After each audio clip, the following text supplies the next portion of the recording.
Hello everyone and welcome back to our YouTube channel Savvy Forensics. So friends, basically ये videos जो हैं बहुत time के बाद आ रहे हैं और शायद आप लोगों को याद भी नहीं होगा.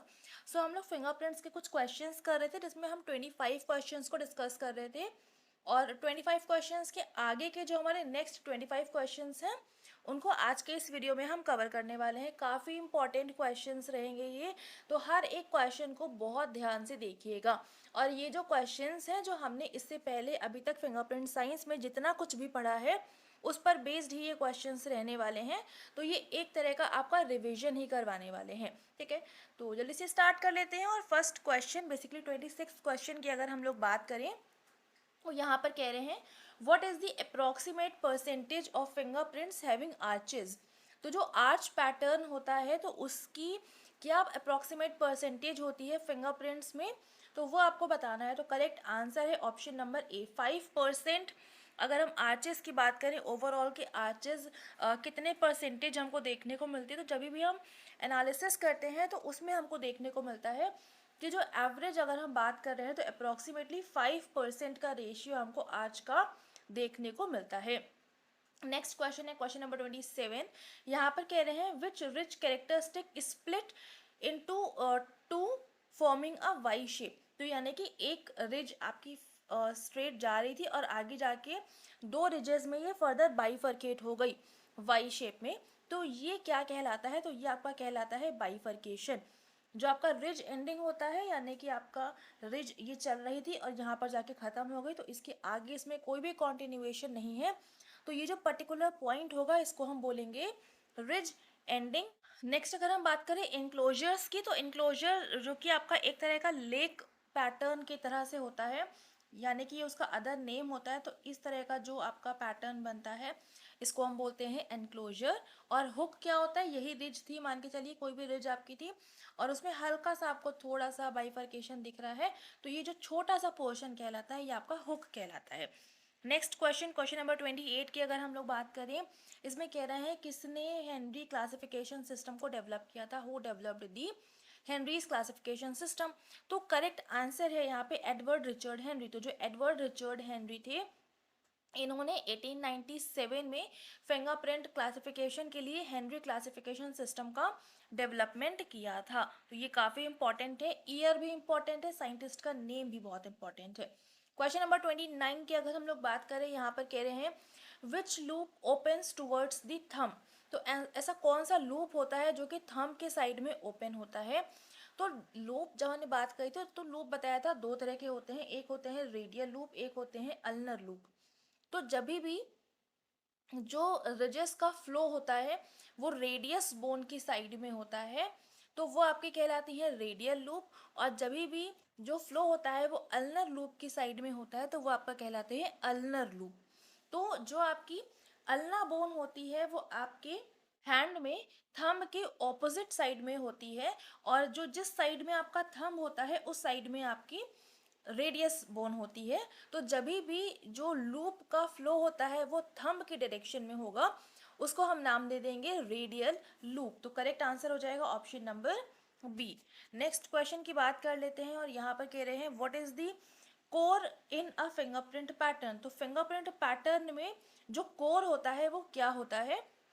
तो जब हमने फिंगरप्रिंट पैटर्न की बात करी थी उसको अच्छे से पढ़ा था तो वहाँ पर हमने देखा था जो फिंगरप्रिंट पैटर्न्स होते हैं उसमें दो मेजर चीज़ें होती हैं, एक होता है डेल्टा, एक होता है सेंटर ऑफ कोर. तो जैसे कि मान के चलिए ये कुछ इस तरह का पैटर्न है और इसके अंदर कुछ ना कुछ इस तरह का बना हुआ है. तो यहाँ पर इस पर्टिकुलर पोजीशन पे जो ट्राइंगुलर शेप के अंदर या ट्रायंगुलर पार्ट टाइप का आपको दिखेगा उसके अंदर जो मिडल पोर्शन होगा वो आपका कहलाएगा डेल्टा. और यहाँ पर जो पैटर्न्स बने हुए हैं उसमें जो सेंटर वाला पॉइंट होगा जहाँ से आपकी सारी रिजेस का फ्लो इनिशिएट हो रहा होगा, स्टार्ट हो रहा होगा, उसको हम बोलेंगे सेंटर ऑफ कोर. तो जो सेंटर होता है फिंगरप्रिंट पैटर्न का वो कहलाता है core of a fingerprint pattern. Correct जो आंसर है वो यहाँ पर हो जाएगा option number B. Next question की बात करते हैं क्वेश्चन नंबर 31. यहाँ पर कह रहे हैं which composite pattern is formed by two overlapping loops. तो इसमें से कौन सा ऐसा फिंगरप्रिंट पैटर्न होता है जहाँ पर दो लूप में ओवरलैपिंग होती है, यानी कि एक दूसरे को कवर अप करते हैं, लूप बनाते हैं। तो ये होते हैं आपके ट्विन्ड लूप। ट्विन्ड लूप यानी कि जो दो लूप हैं उनमें ट्विनिंग हो रही है, एक दूसरे के ऊपर आपका फ्लो हो रहे हैं। तो करेक्ट आंसर है option number B. Next question, question number 32। अच्छा एक चीज़, ये जो क्वेश्चंस हैं बहुत फास्ट फॉरवर्ड में मैं कर रही हूँ, क्योंकि ये एक तरह का आपका रिवीजन है। इन क्वेश्चंस की अगर आपको डिटेलिंग चाहिए है तो आप लोग जो फिंगरप्रिंट साइंस की एक सेपरेट प्लेलिस्ट बनी हुई है, जहाँ पर हमने फिंगरप्रिंट पैटर्न्स के बारे में, फिंगरप्रिंट के बारे में काफ़ी कुछ देख रखा है, तो आप लोग वहाँ से उसकी जो थ्योरी वाला पार्ट है वो वहाँ से आप लोग कवर कर लो, तो आप लोग को सारे क्वेश्चंस बहुत आसानी से समझ में आएंगे। और जब ये क्वेश्चंस हम कर लेंगे, इसके बाद में जो हमने फिंगरप्रिंट को छोड़ा हुआ था उसी के आगे इसको हम कंटिन्यू करेंगे। क्वेश्चन नंबर 32 की अगर हम लोग बात करें तो यहाँ पर कह रहे हैं which pattern is a combination of 2 और मोर टाइप्स।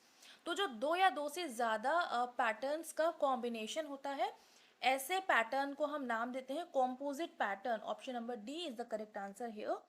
अब अगर हम बात करते हैं आर्चेस की, तो आर्चेस जिसमें कोई भी डेल्टा नहीं होगा, कोई भी सेंटर ऑफ कोर नहीं होगा, बस रिजेस जो होती हैं एक तरफ से स्टार्ट करेंगे और दूसरी तरफ उनका फ्लो जाता जाएगा। तो जो आर्चेस होती हैं कुछ इस तरह की होती हैं। वर्ल्ड में क्या होता है कि आपका एक सर्कुलर पैटर्न में रहता है, ये सर्कुलर पैटर्न आपका अलग अलग टाइप का होता है, और ये कैसे होता है वो हम ऑलरेडी पढ़ चुके हैं। लूप की बात करें तो अभी हमने कुछ देर पहले डिस्कस करा था। लूप आपके कुछ इस तरह से होते हैं, जिसमें एक डेल्टा होता है, एक सेंटर ऑफ कोर होता है। अच्छा, वर्ल्ड में एक सेंटर ऑफ कोर होता है और दो डेल्टा होते हैं कुछ इस तरह से, ठीक है। ये चीज़ हो गई। और कॉम्पोजिट में फर्दर क्लासिफिकेशन है 4 टाइप्स का। एक होता है आपका सेंट्रल पॉकेट लूप, एक होता है आपका लेटरल पॉकेट लूप, एक होता है आपका ट्विन्ड लूप, और एक होता है आपका एक्सीडेंटल, ठीक है। तो ये पूरा फिंगरप्रिंट्स का क्लासिफिकेशन हो जाता है। नेक्स्ट क्वेश्चन की बात कर लेते हैं, क्वेश्चन नंबर 33। यहाँ पर कह रहे हैं प्राइमरी क्लासिफिकेशन में जो लूप होता है उसके लिए हम क्या वैल्यू लेते हैं। तो हमने देखा था जब भी हम बात करते हैं कि हमको फिंगरप्रिंट पैटर्न्स में आर्च या लूप मिल रहा है, तो इनकी वैल्यू हमको 0 कंसीडर करनी होती है। अदरवाइज हमको अगर वर्ल्ड या फिर कॉम्पोजिट पैटर्न का कोई भी पैटर्न मिल रहा है तो उसमें पर्टिकुलर ब्लॉक की जो वैल्यू होती है उस वैल्यू को हम लोग कंसीडर करते हैं, ठीक है। नेक्स्ट क्वेश्चन 34 की अगर हम बात करें, इसमें कह रहे हैं विच क्लासिफिकेशन सिस्टम इन्वॉल्व करता है rich counting on little fingers. तो लिटिल फिंगर में कौन सी क्लासिफिकेशन सिस्टम इसमें यूज़ करा जाता है। तो जो फाइनल क्लासिफिकेशन होता है इसमें आपका जो राइट और लेफ्ट हैंड की लिटिल फिंगर्स होती हैं उनकी काउंटिंग हम करते हैं। नेक्स्ट क्वेश्चन नंबर 35 की हम बात करें तो इसमें कह रहे हैं which pattern contains at least 2 delta in a highly irregular, यानी कि कौन सा ऐसा डेल्टा मतलब पैटर्न होता है जहाँ पे 2 डेल्टा और इससे ज़्यादा, मतलब ये जो है 2 डेल्टा होते हैं और काफ़ी ज़्यादा इरेगुलर होता है। तो ये होता है आपका एक्सीडेंटल। जो एक्सीडेंटल वाला पैटर्न होता है ये बहुत ज़्यादा इरेगुलर होता है, इसमें कोई भी क्लासिफिकेशन कर पाना आसान नहीं होता है, और इसमें 2 या 2 से ज़्यादा डेल्टा आपको देखने को मिलेंगे। तो करेक्ट आंसर हो जाएगा ऑप्शन नंबर बी, यानी कि एक्सीडेंटल पैटर्न। नेक्स्ट क्वेश्चन 36 की अगर हम लोग बात करें तो इसमें कह रहे हैं rich counting is performed between which 2 fingerprint features. तो बहुत बार डिस्कस कर चुके हैं, डेल्टा एंड कोर के बीच में ही हमको रिच की काउंटिंग करनी होती है। इसके लिए हमको डेल्टा और कोर के बीच में इमेजनरी स्ट्रेट लाइन को ड्रॉ करना होता है, और उस इमेजनरी स्ट्रेट लाइन को टच करते हुए जितनी भी रिजेस इनके बीच में आती हैं उनको हम लोग काउंट करते हैं। नेक्स्ट क्वेश्चन नंबर 37, यहाँ पर कह रहे हैं which ridge pattern has no delta. ऐसा कौन सा रिच पैटर्न होता है जिसमें कोई भी डेल्टा देखने को नहीं मिलेगा। ये है आपका आर्च। जो आर्चेस होती हैं इसमें ना तो आपको डेल्टा देखने को मिलेगा ना तो सेंटर ऑफ कोर देखने को मिलेगा। तो करेक्ट आंसर है ऑप्शन नंबर सी। अच्छा, इसमें कुछ एक्सेप्शंस भी होते हैं और वो एक्सेप्शंस हमने पढ़ा हुआ है, तो उम्मीद करती हूँ आप लोगों को आंसर पता होगा। कमेंट्स में इसका आंसर मुझे चाहिए है कि आर्चेस के क्या एक्सेप्शंस होते हैं। आगे चलते हैं, क्वेश्चन नंबर 38, और इसमें कह रहे हैं what is the name of a pattern जहाँ पे रिजेस एंटर करती है एक साइड से और एग्जिट कर जाती है अदर साइड में, जिसमें कोई भी रिकर्विंग नहीं होगी। तो ऑप्शन नंबर सी, यानी कि आर्चेस जो होती हैं वो इस तरह का पैटर्न होता है। जहाँ पर एक साइड से एंटर करती हैं और दूसरी साइड में एग्जिट कर जाती हैं। क्वेश्चन नंबर 39 की बात कर लेते हैं। इसमें कह रहे हैं विच क्लासिफिकेशन सिस्टम इन्वॉल्व करता है रिज ट्रेसिंग फॉर वर्ल्ड्स। तो जो वर्ल्ड पैटर्न होते हैं उसके लिए रिज ट्रेसिंग को इन्वॉल्व करने वाला कौन सा क्लासिफिकेशन सिस्टम होता है। तो यहाँ पर 4 ऑप्शंस हैं, primary classification, major division, secondary classification और की क्लासिफिकेशन। तो करेक्ट आंसर है यहाँ पे option number B, major classification system जो होता है यहाँ पर हम वर्ड्स की रिज ट्रेसिंग को कंसीडर करते हैं। अच्छा, ये जो क्लासिफिकेशन है, जो हेनरीज क्लासिफिकेशन सिस्टम है, उसमें फर्दर बाइफर्केशंस है, तो उसी का ये एक पार्ट है। ठीक है, नेक्स्ट क्वेश्चन नंबर 40 की अगर हम बात करते हैं, इसमें कह रहे हैं which minutiae is described as ridge splitting into 3 branches. तो जब रिज जारी होती है और वो 3 ब्रांचेस में बाइफर्केट कर जाती है, तो ये आपका ट्राइफर्केशन कहलाता है। Option number B is the right answer. Question number 41 की बात करते हैं। तो इसमें कह रहे हैं what is the primary goal of single digit classification. तो सिंगल डिजिट क्लासिफिकेशन का मेन गोल होता है कि जब भी हमको क्राइम सीन पर फिंगरप्रिंट्स मिलते हैं तो ज़्यादातर आपको 1 या 2 फिंगर्स ही का प्रिंट देखने को मिलता है। तो उनका क्लासिफिकेशन करना, उनको रिकॉग्नाइज करना काफ़ी इंपॉर्टेंट होता है, क्योंकि अगर आप प्राइमरी क्लासिफिकेशन सिस्टम लगाओगे, हेनरी वाला सिस्टम, तो वो यहाँ पर काम उतना नहीं करेगा। तो इसलिए यहाँ पर जो सिंगल डिजिट क्लासिफिकेशन है, इसका मेन काम यही होता है, recognizing and classifying hand written digits. तो ये करेक्ट आंसर हो जाएगा ऑप्शन नंबर बी। आगे चलते हैं नेक्स्ट क्वेश्चन की तरफ। और यहाँ पर अच्छा आपका पूरा थोड़ा सा दिया भी हुआ है। सिंगल डिजिट क्लासिफिकेशन जो है सबसेट है ऑफ इमेज क्लासिफिकेशन का, जो कि फोकस करता है correctly identifying units from 0 to 9। जो आपकी डिजिट्स होती हैं, फिंगर्स होती हैं, उनकी बात हो रही है। एंड ये कॉमनली अप्लाई करा जाता है ऑप्टिकल कैरेक्टर रिकॉग्निशन सिस्टम से, यानी कि जो आपका OCR होता है। तो ये थोड़ा सा आपका जो डिजिटल क्लासिफिकेशन होता है उसके बारे में बात कर रहे हैं। नेक्स्ट बात कर लेते हैं क्वेश्चन नंबर 42। यहाँ पर पूछा जा रहा है which data set is most commonly used for single digit classification system. तो ये जो आपका सिंगल डिजिट क्लासिफिकेशन सिस्टम है, इसके लिए MNIST यानी कि ऑप्शन नंबर सी, ये वाला डेटा सेट आपका यूज़ करा जाता है सिंगल डिजिट क्लासिफिकेशन सिस्टम के लिए। अच्छा, ये जो क्वेश्चंस है ना, तो थोड़ा सा आपका जो फिंगरप्रिंट पैटर्न्स होते हैं उनके क्लासिफिकेशन के लिए जो सिंगल डिजिट क्लासिफिकेशन है उसका डिजिटल वर्जन के पर बेस्ड क्वेश्चंस हैं। तो ये मैंने आपको वीडियोस में कवर नहीं कराया हुआ है, क्वेश्चंस के फॉर्म में कुछ क्वेश्चंस हैं, तो ये आप लोग देख लो। अदरवाइज ये उतना इंपॉर्टेंट नहीं रहता है, ये वाला जो इस तरह के क्वेश्चंस होते हैं, क्योंकि एग्जाम में पूछते नहीं है, बट कभी अगर आ गया तो उसके लिए ये काफ़ी इंपॉर्टेंट हो जाएगा।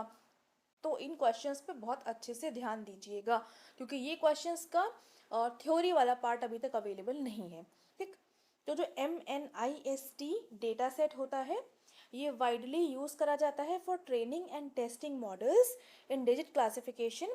एंड इसमें 60,000 ट्रेनिंग एंड 10,000 टेस्ट इमेजेस होती हैं हैंड रिटन डिजिट्स की फ्रॉम 0 to 9। नेक्स्ट अगर हम बात करें क्वेश्चन नंबर 43 की, इसमें कह रहे हैं विच what type of neutral network is primarily used for single digit classification. तो सिंगल डिजिट क्लासिफिकेशन के लिए कौन सा न्यूरल नेटवर्क हम यूज़ करते हैं। तो जो कॉन्वोल्यूशनल न्यूरल नेटवर्क होता है, इसको आपका यूज़ करा जाता है। करेक्ट आंसर हो जाएगा ऑप्शन नंबर ए। अब ये क्या होता है थोड़ा सा देख लेते हैं। तो ये जो होता है मोस्ट इफेक्टिव होता है फॉर इमेज बेस्ड टास्क के लिए, यानी कि इमेज बेस्ड अगर आपको एग्जामिनेशन करना है, डिजिट क्लासिफिकेशन करना है, तो वहाँ पर ये आपका काफ़ी यूज़फुल होगा, क्योंकि इसकी एबिलिटी होती है to capture spatial hierarchies in images. जो इमेजेस की हेराकीज होती हैं, जो उनका सीक्वेंस होता है, उसको कैप्चर करने के लिए काफ़ी इम्पॉर्टेंट रोल ये प्ले करता है। नेक्स्ट क्वेश्चन है आपका क्वेश्चन नंबर 44, और इसमें कह रहे हैं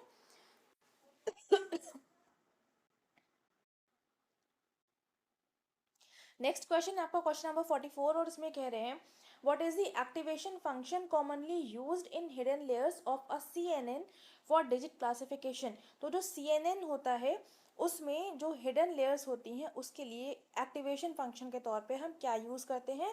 तो ये होता है आपका RELU, ऑप्शन नंबर बी। तो ये जो RELU होता है, इसकी फुल फॉर्म होती है rectified linear unit, rectified linear unit, जो कि आपकी फंक्शन करती है CNN में एक्टिवेशन के तौर पे, बिकॉज ये हेल्प करता है reducing the vanishing gradient problem and accelerate करता है ट्रेनिंग को। तो ये जो आपका है फीचर है रिड्यूस करना वैनिशिंग ग्रेडियंट प्रॉब्लम, ये इसका मेजर फंक्शन होता है RELU का, रेक्टिफाइड लीनियर यूनिट का, जो कि आपका एक्टिवेशन फंक्शन के तौर पर काम करता है CNN में, कॉन्वोल्यूशनल न्यूरल नेटवर्क में। क्वेश्चन नंबर 45 की अगर हम बात करें, इसमें कह रहे हैं which loss function is typically used for multi class digit function classification. तो जो मल्टी क्लास डिजिट क्लासिफिकेशन होता है वहाँ पर कौन सा लॉस फंक्शन यूज़ करा जाता है, तो करेक्ट आंसर हो जाएगा क्रॉस इंट्रॉपी लॉस। तो जो क्रॉस इंट्रॉपी लॉस फंक्शन होता है इसका हम यूज़ करते हैं मल्टी क्लास क्लासिफिकेशन प्रॉब्लम्स में, क्योंकि ये मेज़र करता है जितने भी ट्रू लेबल के डिस्ट्रीब्यूशंस होते हैं एंड जो प्रिडिक्टेड प्रोबेबिलिटीज़ होती हैं उसमें क्या क्या डिफरेंसेस हैं, उनको स्टडी करने के लिए ये आपका क्रॉस एंट्रोपी लॉस जो है काफ़ी यूज़फुल मेथड रहता है। क्वेश्चन नंबर 46 की अगर बात करें, इसमें कह रहे हैं what is the main purpose of dropout in neural network. Neural network में ड्रॉप आउट का मेन पर्पस क्या होता है, तो ये करेक्ट आंसर है prevent overfitting, option number C. जो ओवरफिटिंग हो रही होती है उसको आपका प्रिवेंट करने के लिए यूज़ करा जाता है। जो ड्रॉप आउट होता है रैंडमली डीएक्टिवेट कर देता है न्यूरॉन्स को ट्रेनिंग के टाइम पर एंड फोर्स करता है नेटवर्क को to learn more robust features and reducing reliance on specific neurons। Question number 47 की अगर बात करते हैं, इसमें कह रहे हैं which technique is commonly used to increase the size of the training data set in digit classification. तो डिजिट क्लासिफिकेशन में ट्रेनिंग डेटा सेट के साइज को इंक्रीज करने के लिए कौन सी टेक्निक को हम यूज़ करते हैं, तो ऑप्शंस में है feature extraction, batch normalization and data augmentation, और लास्ट है आपका प्रिंसिपल कंपोनेंट एनालिसिस यानी कि PCA। तो करेक्ट आंसर है यहाँ पे option number C, data augmentation का हम यूज़ करते हैं एंड ये अप्लाई करता है ट्रांसफॉर्मेशंस यानी कि रोटेशन हो गया, शिफ्टिंग हो गई, फ्लिपिंग हो गई, to generate more training samples, और इससे जो होता है जो मॉडल का जनरलाइजेशन होता है ये भी इम्प्रूव हो जाता है, इसलिए डेटा ऑगमेंटेशन ये आपका फीचर हो गया। क्वेश्चन नंबर 48 की बात करते हैं। तो अच्छा, ये जो क्वेश्चंस हैं थोड़े से टेक्निकल टाइप के क्वेश्चंस हैं, यूजुअली इस पर बेस्ड क्वेश्चंस आपके नेट के पेपर में देखने को नहीं मिलेंगे, बट क्योंकि पैटर्न में काफ़ी चेंजेस हमको देखने को मिल रहे हैं इस वजह से ये सारे क्वेश्चंस इंक्लूड करे गए हैं यहाँ पर और आपके लिए बहुत ही इम्पॉर्टेंट हो सकते हैं। मैं जानती हूँ इन पर जो थ्योरी वाला पार्ट है वो नहीं करा है मैंने अभी तक, लेकिन जो हम क्वेश्चंस के फॉर्म में इसको समझ रहे हैं, प्लीज़ आप लोग अभी इस पर थोड़ा सा ध्यान दे लीजिए। क्वेश्चंस को थोड़ा सा अच्छे से पढ़ेंगे तो थोड़ा बहुत समझ में आएगा, बाकी इस पर जो थ्योरी वाला पार्ट है वो भी हम जल्दी ही कवर कर लेंगे, थोड़ा टाइम लगेगा बट हम कवर कर लेंगे उसको डेफिनेटली, ठीक है। यहाँ पर क्वेश्चन पर आ जाते हैं। यहाँ पर कह रहे हैं what is the role of the softmax function in the final layer of a digit classification model. तो डिजिट क्लासिफिकेशन मॉडल में जो सॉफ्ट मैक्स फंक्शन होता है इसका क्या रोल होता है, तो इसका रोल होता है कन्वर्ट करना लॉजिट्स को इनटू प्रोबेबिलिटी स्कोर, यानी कि जो लॉजिट्स हैं उनको प्रोबेबिलिटी स्कोर में कन्वर्ट करने का काम होता है सॉफ्ट मैक्स फंक्शन का। तो जितना हाईलाइट कर रही हूँ ना उस पर थोड़ा सा फोकस दीजिए। अब यहाँ पर जो सॉफ्ट मैक्स होता है ये फंक्शन जो है ये इंश्योर करता है कि जो मॉडल आउटपुट है probability distribution over the 10 possible digit classes making it easier to determine the most likely prediction. Next question की बात कर लेते हैं, क्वेश्चन नंबर 49। इसमें कह रहे हैं what is a common metric used to evaluate the performance of a digit classification model. तो डिजिट क्लासिफिकेशन मॉडल में जो कॉमन मेट्रिक होता है इवेलुएट करने के लिए परफॉर्मेंस को, तो वो कौन सा होता है, तो करेक्ट आंसर है accuracy, option number C. Accuracy most straightforward metric है क्लासिफिकेशन टास्क में, मेजर करता है proportion of correctly and predicted digits out of the total samples, यानी कि जो टोटल सैम्पल्स हैं उसमें जो डिजिट्स हमको मिल रही हैं उसको बहुत अच्छे से उसको क्या कहते हैं मेज़र कर लेता है। क्वेश्चन नंबर लास्ट है, क्वेश्चन नंबर 50, और इसके बाद हमारे टोटल 50 क्वेश्चंस कवर अप हो जाएंगे। इसमें कह रहे हैं which optimization algorithm is frequently used for training deep learning models in digit classification. तो डिजिट क्लासिफिकेशन में कौन सा ऑप्टिमाइजेशन एल्गोरिदम को हम यूज़ करते हैं? तो करेक्ट आंसर हो जाएगा आपका एडम, जो ADAM है, यानी कि अडाप्टिव मोमेंट एस्टिमेशन। इसका यूज़ हम करते हैं एंड ये वाइडली यूज़ करा जाता है due to its adaptive learning rate and efficient handling of sparse gradients, making training faster and more stable. तो ये सारे कुछ क्वेश्चंस थे फिंगरप्रिंट पर बेस्ड। 50 क्वेश्चंस हम कवर अप कर चुके हैं। उम्मीद करती हूँ इनसे आपको बहुत कुछ सीखने को मिला होगा, और जो प्रीवियस हमने पढ़ा है वो सारा कुछ आपका रिवाइज भी हो गया होगा। तो अब यहाँ पर अभी इस वीडियो को हम करते हैं एंड। इसके बाद में जल्दी ही मिलेंगे हम अपने नेक्स्ट थ्योरी वाले पार्ट पर, और जहाँ से हमने छोड़ा हुआ था ना उसी के आगे कंटिन्यू करेंगे। तो अगर आप लोग प्रीवियस वीडियोस नहीं देखे हैं तो वो आप लोग के पास बहुत टाइम था उसको कवर अप करने का। अगर अभी भी नहीं करा है तो प्लीज़ उसको कर लीजिएगा। उसके बाद में जब हमारे थ्योरी वाला पार्ट कवर स्टार्ट होगा कवर करना, तो उसको पूरा हम डिटेल में करेंगे। ठीक है, अभी इस वीडियो को करते हैं एंड। वीडियो पसंद आ रहा है लाइक ज़रूर से कर देंगे, अपने फ्रेंड्स के साथ में शेयर कर दीजिएगा ताकि उन तक भी ये वीडियोस पहुंच सके। चैनल पर पहली बार आ रहे हैं सब्सक्राइब ज़रूर से कर लेंगे, बेल आइकन प्रेस कर लेंगे for daily updates, and thank you so much for joining me here.